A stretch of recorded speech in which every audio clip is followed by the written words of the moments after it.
from Death Valley, standing 6'10", weighing 330 pounds, The Undertaker! That's not bad. It's okay. Look at the Undertaker! Oh! Damn! No! Better zero in on that. I'm with a man that needs no introduction, one of the most popular wrestlers of all time, top 2 or 3. I'm talking about the one and only Mark Calloway, known as The Undertaker. Mark, great to have you here, man. Thank you. Thank you. Yes. My pleasure. I love the Undertaker song.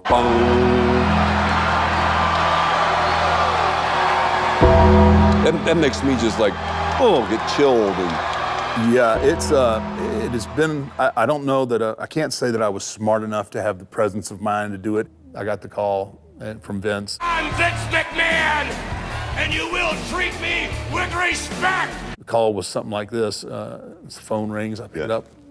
Hello, is this The Undertaker? Undertaker. Yeah, this is The Undertaker. Oh, all right then. Hey, can you be up here tomorrow? You know, and next day I was on. And that was Vince. That was Vince. Called me. He had this character, which the original character was based on an old Western, Undertaker. Wow. At the time, people were so just enthralled with it because it was so different. Like. Yes. You know, most interview segments or the way that most wrestlers talk, was, well, let me tell you something. Well, let me tell you something, brother. You made a lot of promises to the Macho Man, didn't you? Who are you to ever tell me how to wrestle? What I said, I talked very low. You will rest in peace. You know, and obviously, it was very menacing words, but when someone, if you're in a room or something, and someone starts to talk low, well, what do? You kind of lean forward. That's right.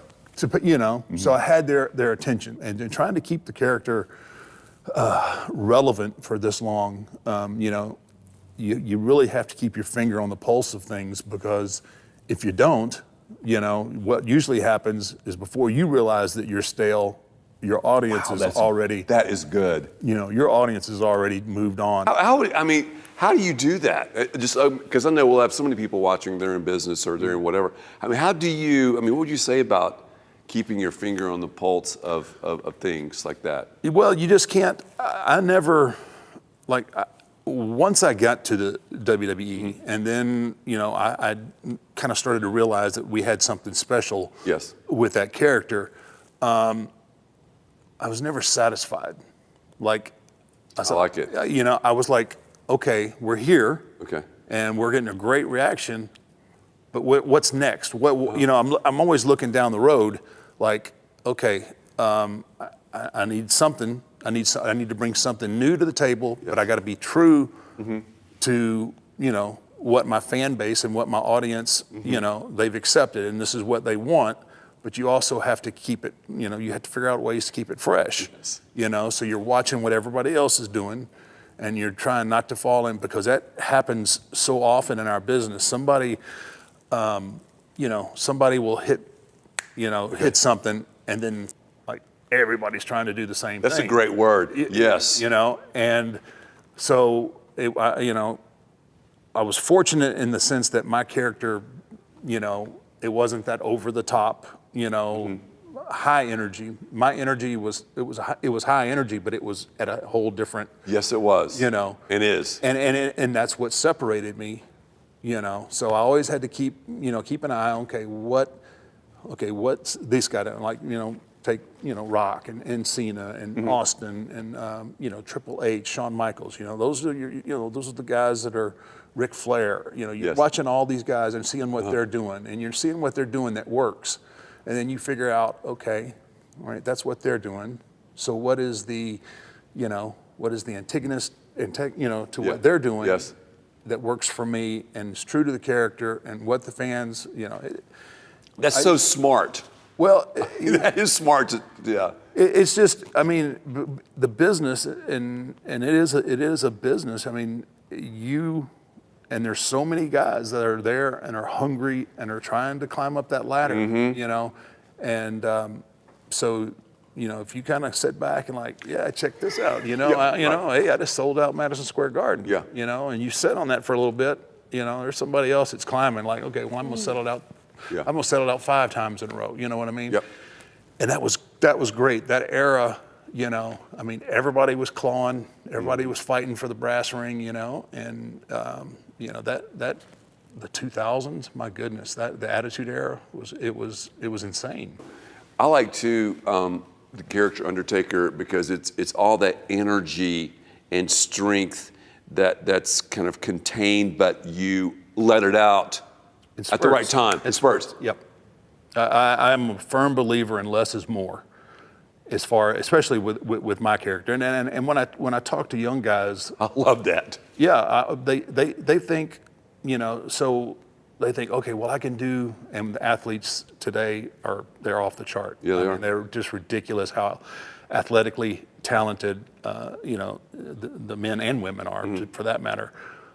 But they rely. So wrestling and sports entertainment, it's not about the moves. It really isn't. Okay. It's being able to evoke emotion in one facet or another. You have to either make people love you, or you have to make them hate you. Either way, and it doesn't matter really which one. Yes. You know, I mean, certain people like to be hated, and other people like to be loved. But if you can't, you know, if you can't bring that emotion out of your audience, you're not going to have them for long. And a lot of times, what happens with these young guys is they're so athletic, they're so gifted, like, well, you know, they'll do some kind of double crazy backflip off the top rope, land on somebody on the floor, and then that's what the audience takes away from it. This guy does crazy stuff. Well, you can only see that so many times before you're like, I've seen that. Right. I need something new. Okay, well, that's a double backflip, you know, full gainer onto somebody. Now, how do I up that? And that's the position they sometimes back themselves into. Like, they have to keep upping the ante, and when you up the ante like that, then you increase your potential for you know, injuries and you know, catastrophic injuries at that. So characters, like, you know, I keep looking back, but like, you know, guys like The Rock and Cena, Flair, all those guys like that, you know, they had the ability to either make you love them or they make you hate them. And Cena is such an anomaly because you don't know one night to the next whether they're going to go ballistically crazy for him or they're going to boo him out of the building. He is probably the most polarizing guy that's come along in a long time because he just, you know, his fan base it's crazy. But what happens is he sells tickets. Yep. He works in front of full arenas. Same thing when Rock was there. You know,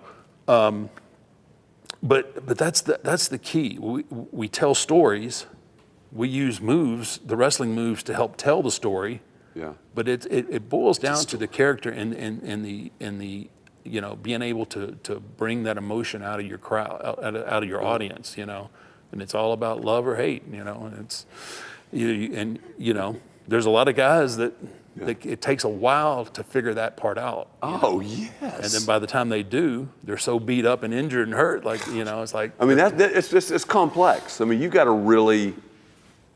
Yeah, I mean, you can't, you know, I mean, a lot of, you know, we get a lot of people from different sports, you know, that maybe were football players or amateur wrestlers or, you know, and I think, oh, it's wrestling, I can do that. Yeah. You know, and what you end up finding out is like these guys come out and they don't look genuine. You know, they look out of place because what they're doing, they're trying to emulate or be like a wrestler they've watched on TV instead of being the wrestler that's on TV. And that's probably one. Say that again. That's a great point. They're trying to. Yeah. So like if somebody was, and I'll use The Rock for example.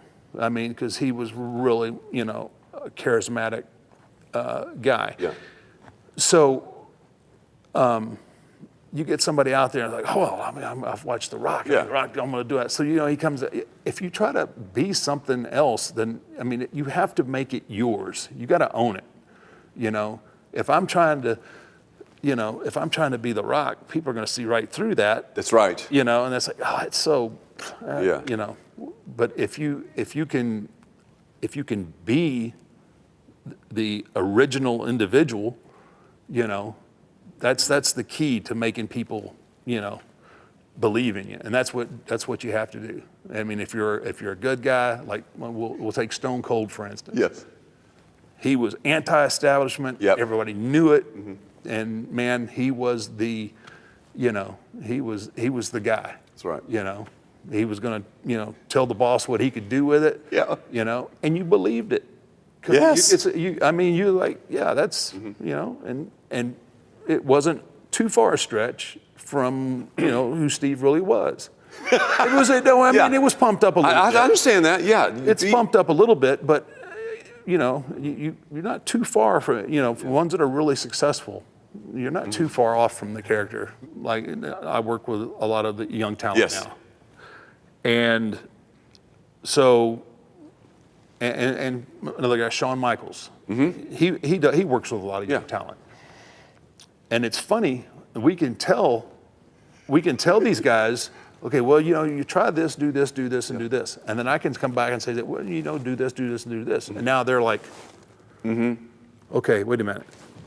I got one guy here that's done all this, and he's telling me one thing, and they got another guy that's saying this, you know. That's the hard part, is putting it together. Taking those pieces and figure out, okay, okay, I see what Mac's doing there. I like that. That will work. But you can't, you know, you can't just take, okay, that worked for him, it's going to work for me. That's right. That way. You got to figure out how to take all this information, all these different personalities, and formulate your own.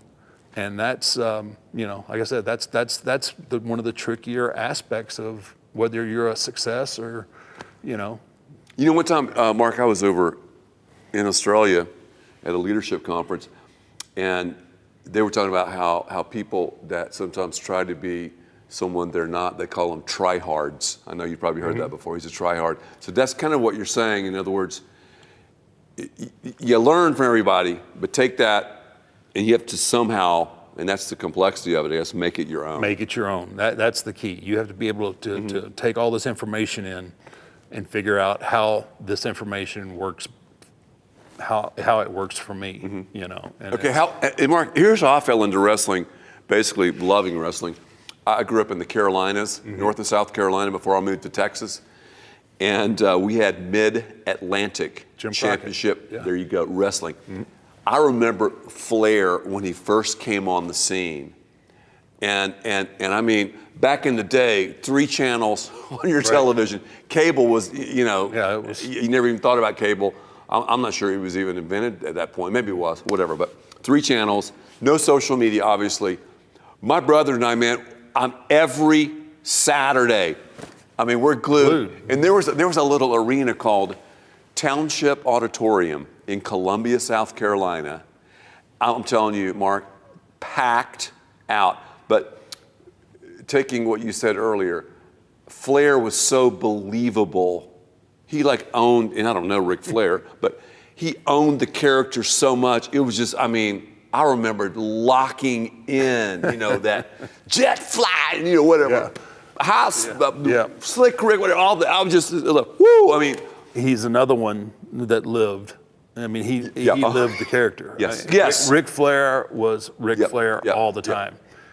Always, you know, always dressed to the tens and, you know. Custom made from head to toe. Alligator, you know, alligator shoes. And everywhere you went, you saw what you saw on TV. So you know, that's just investing in your brand and investing in your character. And, you know, and that's what, you know, to this day. Mark, before you became the icon that you are, okay, Mid-Atlantic Championship Wrestling, Then I went to school, as we said earlier, played basketball at Florida State. Well, then that's when I got into watching TBS, Gordon Soley. Great voice. Oh, was he unbelievable? Look at Flair, great trapezius development. Oh, he's got him in the figure four leg dive. I mean, I loved watching some of the interviews. Gordon Soley, when he would talk to someone he didn't agree with, you could see it all over his face. He even played such a, He was awesome. He understood it. Yep. I love Gordon Soley. He understood his role in the whole thing. Yes. Jim Ross is another one Yep. that's like that. That's right. Michael Cole now, but Gordon Soley, I mean, I loved his voice. His voice was awesome. His face is a crimson mask. yes, his face, the crimson mask. Look at the Undertaker. I mean, this man 6'10". Yeah, he was awesome. And I mean, and that's such a vital part because, you have to have that voice to put it all together because when you're in the ring, I mean, you don't have the ability to, so you need that seasoned voice and that one that has the insight to, to tie all the loose ends together. And he was awesome. Mark, who's the strongest guy you've ever wrestled? You go like, this guy's strength is like ridiculous. I mean, it might be someone we've never heard of, or man, there's been a lot. Or several of them that are just like, this guy's a freak, man. Lesnar. Really? Lesnar was, especially his first time in when he was still in his 20s, he was just a freakish athlete. He still is. Yes. But when he was in his 20s. When he was in his 20s and he first came up, I mean, he was a NCAA national, he was a heavyweight champion, national champion. And, he defied what your mind would tell you because you would see him, he's like 6'4", 285, 290. Yeah. And you think there's no way that a human being that size can move as fast. Really? I mean, his single leg or double leg shot would be the same as somebody that was 180 pounds. I mean, he just really, really freakish. He was one. There's a guy out, Kane. My gosh, Kane is just incredibly strong. Man, there's been some Mark Henry. Oh my gosh, Mark Henry is he's just Mark Henry is at a if I can whole nother level. A whole nother level. I've seen him. Now this is a great story. So when we travel overseas, yes, once we get to wherever we're going, we travel on bus, by buses, so you get the good guys on one bus and the bad guys on the other. Anyway, we were checking out of a hotel one morning. We had like a 4-hour drive to the next city, wherever we were going. And there was, in front of the first bus was a car. And we couldn't, the driver didn't have enough room to pull out. And we're sitting there and like no one can find who owns this car and everything. Everybody's looking at their watch like, oh my gosh, everybody's worried. Oh, I got to go to the gym and I got to eat and all this other. Mark gets wind of it. He goes, I'll handle it. Mark gets up, goes off the bus, grabs a towel, goes to the back end of this car, puts the towel underneath the fender well. He reaches under it. And he picks it up, and he takes a couple steps and puts it down. He looks at his hands, fixes the towel, hooks it under there again. He picks it up, walked it a couple more steps until we had enough angle that the bus could pull out. I was like, what do you do with that? Yeah. I mean, I've seen him take. We were in Japan once, and I seen him take a nice piece of silver. It was like a spoon you'd stir your coffee with. So it's a spoon about like that, nice, thick silver. And he twisted it like a pretzel. I've seen him take frying pans and bend them in half. It's just that was just a gift that he was given that not many people have. No. Yeah. I mean, just the nicest guy in the world, but Have you ever wrestled Andre? I never got the chance to wrestle Andre. By the time that I got to what was WWF, then, Yes. WWE now, by the time that I got there, his health was really in decline.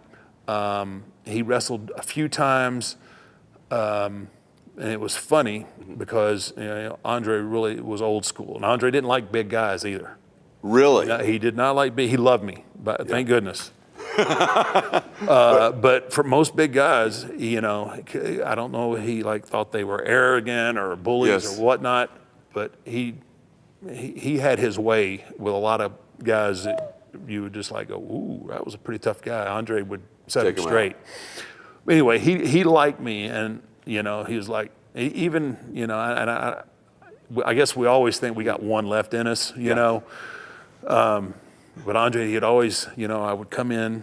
He was always, now he's Andre the Giant at the time, biggest star that's ever, at that time, really been in wrestling. Worldwide phenomenon. He was always the first guy in the locker room. He was always there. He loved to sit there and play cribbage before he'd go. And I'd come in, and, I'd say, hey, boss, how you doing today? Oh, good. One day, kid, me and you, I have an idea. I was like, oh, really, boss? Tell me about it. Oh, and he'd never tell me. Never tell me. And a good friend of mine to this day, his name's Tim White, and he drove Andre around. He was one of our referees. And I'd ask Tim all the time. I said, did he ever tell you? He would never tell me. I mean, he was an old school Andre. He didn't want anybody else to do it because he thought he was going to get to a point where he could get back in the ring and we could do this. Oh, and, man. have a really big deal. So no one knows what it was. But, he ended up passing away, and he never let me know. God. And I wonder to this day because I was like, man, I bet it was good. So. I bet it. Mark, what do you like to do other than, I know you're so busy traveling around the world, appearances, your business. What do you enjoy, recreationally, just hanging out? What do you like to do? Well, it's kind of funny because I was on the road for so long,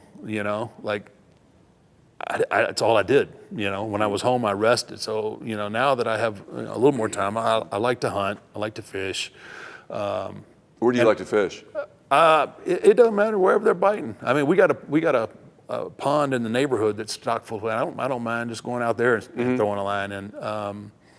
I love fishing. It's my favorite. I love to fish. That's why I ask. That's one of my fondest memories as a kid. My dad, he'd take us down to Matagorda Bay. Or a couple places and go wade fishing back in the day. And isn't that fun? It was so much fun, and those are some of my fondest memories with my dad because he was one that really didn't take a lot of vacations.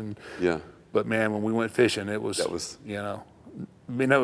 was funny because that was like pre-Jaws, and you'd have a stringer full of redfish behind you, and things bumping into you, and you never even really thought about it being a shark. But Mark, okay, talk to me about the travel though, because I know people watching this, a few, but most people have no idea how much you travel. For example, just kind of give me, I don't know how to say this, but kind of an average time where, okay, you're wrestling around, North America, and then let's say you go to Japan, to just kind of just generally. So when I was going full time, I know I had a stretch, I'm going to say probably 8 years, where I averaged over 270 dates a year gone on the road. I'd be out sometimes 30, 40 days. And that's working every day. Night. So you're saying you wrestled 270 times? Well, more than that, because in part of the year, back in the early 90s, there's part of the year, like when the winter and the kids go back to school, that we would work twice on Saturday and twice on Sunday. So we would say, I'd be in Rochester, New York at noon or 1, you'd wrestle, change your clothes, get in your rental-car, and then drive to Rochester and Syracuse, and then fortunately I got to a point where I could say, look, I can't. I took a page out of Andre's book and I said, look, I can't do these double shots like that. I mean, it was just, you're taking off, you're sore, you're cold and you're wet, but that was just the norm for a long time. That's just how it was done, and you know, sometimes in the middle of a tour here in North America. So in North America, when we tour, you know, the company flies you to, you know, so I live here in Austin, so they would fly me, say, to Chicago. Okay. All right, and then you go to rent a car, or however you, it's basically your travel is up to you from the time that you land. Mm-hmm. So whether you want, you know, car service or rent a car, I learned really late. I started leasing a bus, which I wish I had done a lot sooner. Yeah. I mean, it's a big expense, but I think it would have prolonged my ability to work a fuller schedule. Right. Just because, you know, most people don't realize, you know, you day after day after day. So, you know, you get out of an arena at 12, you know, 12:30 at night sometimes, and you've got to put in 200-300 miles to go to the next town, you know. So by the time so at 3 o'clock in the morning or 4 in the morning, you're pulling up to a hotel. And there were several occasions, you know, especially there at the end when I was working all the time, you know, you'd sit there, you'd open the door, you know, and you'd have to start thinking like, okay, all right, let me get this leg out first, you know, because your body just kind of just, you know, there's nowhere to stop because everything's closed. Right. You know, so you get like a convenience store meal, however, you know, whatever that means. And then, you know, and then you've pretty much set in this position, you know, for 4 hours. And then you have to get up and then you go check into your hotel, go to sleep. Now, if you want to get up in the morning and work out or do whatever you have to do, you got to make time for that, and you got to make time to eat, and you got to get to the arena at a certain time. God, that's brutal. It is. I think it's a lot more than what most people really think. I mean, I know for a long period of time, people just thought, well, you just do TV shows and, you know, that's it. They had no earthly clue about all the live, non-televised events that they do. But when you reach your status, one of, you know, the best of all time and all that, the latter years, would the company fly you privately places a lot, or would you still have to do?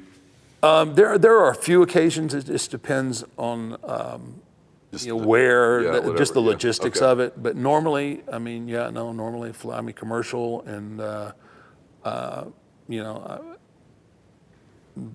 And then, you know, usually they'll do a car service or something for me at this point. So okay, let's say we take a trip commercially, you and me. I bet it's uncanny how many people recognize you, isn't it? it's kind of hard to hide. I was going to say, man. It really is. And How do you? And I was going to, but I wanted, one of my next questions was, you know, how do you handle that? But let me just tell. I bet you have some great stories about that. It's hard to hide. Yeah, it really is. It's 6'9". tough. Yeah, you know, and then Whatever, you know, sleeves. 290.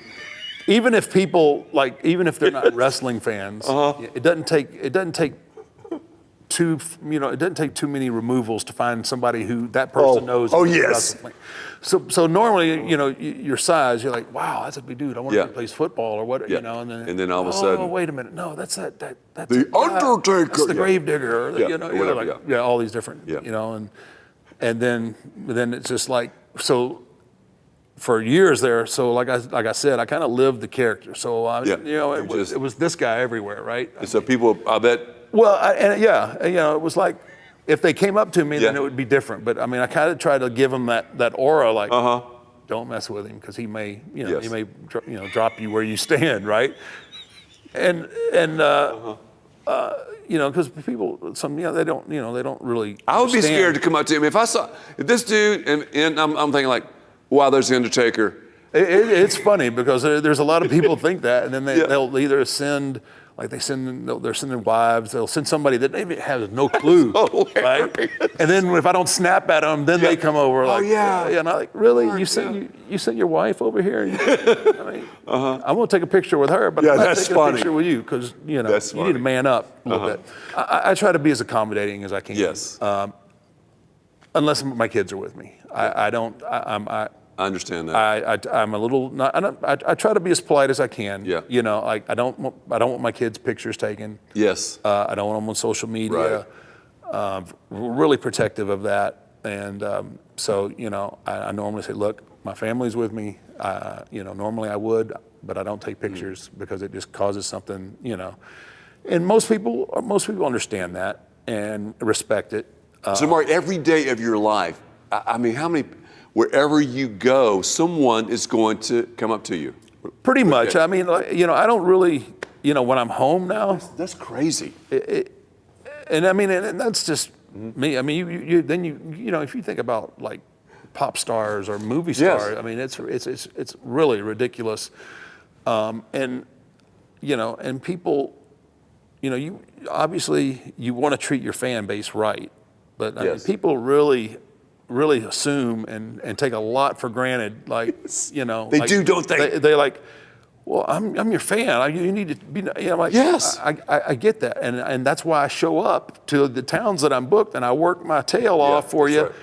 Right. That's my obligation. Yes. That's I give it everything I have. Right. Whether at this point, however much I got left, I give it to you. Yeah.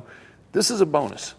You know what? You were lucky enough to come across me, and I'm gonna, I'll sign it Yes. if just give me a little bit of respect. I hate using that word. Hate. No. I hate. That's twice. That's okay. But people that'll do the old take the camera out and try to do the old sneak peek, right?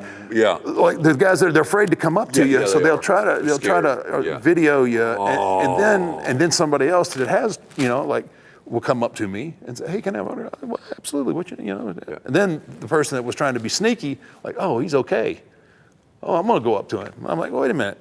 Yeah. What about the 10 pictures you just took a minute ago?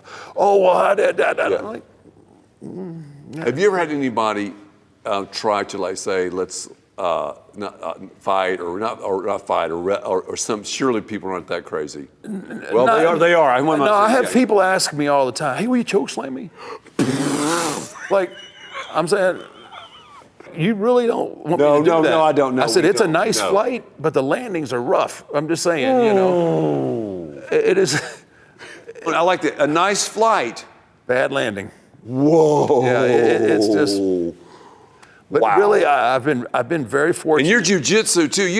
This guy. Here's what people don't know about these guys like this. This guy, obviously, one of the top 2 or 3 of all time. But my brother does a lot of the MMA stuff. Mm-hmm. He's told me, he goes, a professional wrestler. I don't care who you are, how big you are, how bad you are, how tough you think they are. 5 seconds, done. And a guy like him, I would never do it. You put your hand on him, game over. Yeah. No, it is. I'm just going to tell that for you because I know you got the body, the way you know how to move your body, the strength. Done. Yeah, it's. He knows. He's like going. Yeah, that's true. Don't.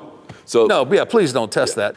Tell me about your life of faith. How did you become like a Christ follower? Tell me just a little bit about that. I always believed in God. I just didn't really understand what it was having a relationship with God. Yes. And I have to give a lot of credit to my wife.